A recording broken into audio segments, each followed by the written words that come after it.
Kids Moral Stories. Woohoo!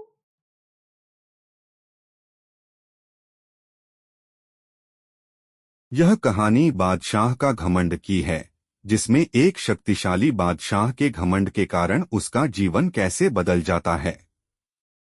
बादशाह का घमंड। बहुत समय पहले की बात है। एक राज्य में एक शक्तिशाली बादशाह शासन करता था। उसका नाम राजा वीरेंद्र था। राजा वीरेंद्र बहुत वीर और बुद्धिमान था, लेकिन उसमें एक बहुत बड़ी कमी थी।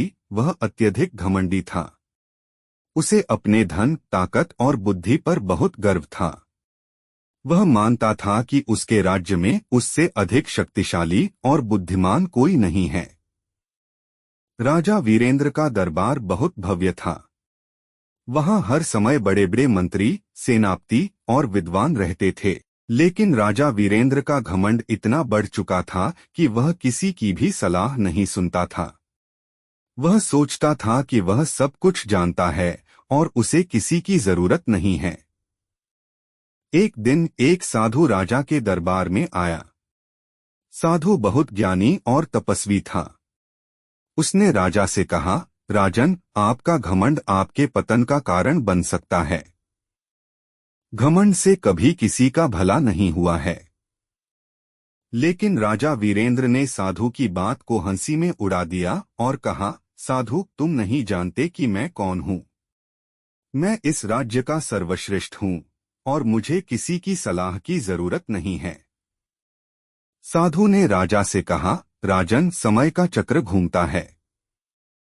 एक दिन आपका घमंड आपको ही नष्ट कर देगा। यह कहकर साधु वहां से चला गया। राजा ने साधु की बातों को गंभीरता से नहीं लिया और अपने घमंड में खो गया।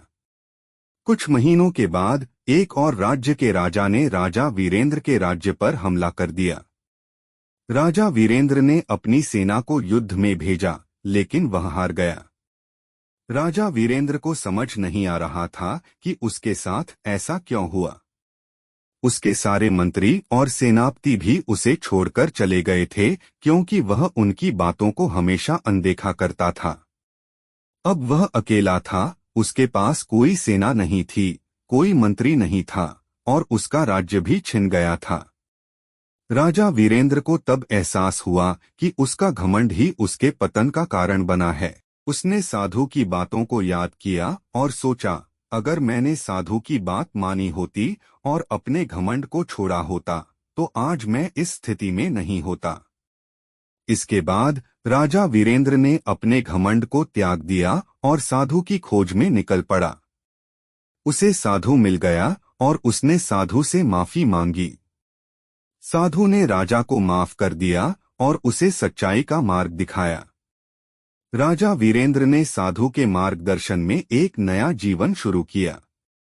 उसने फिर से अपने राज्य को स्थापित किया, लेकिन इस बार वह घमंड से दूर रहा।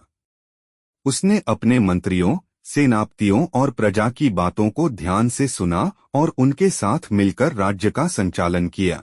राजा वीरेंद्र के इस परिवर्तन से उसका राज्य फिर से खुशहाल हो गया।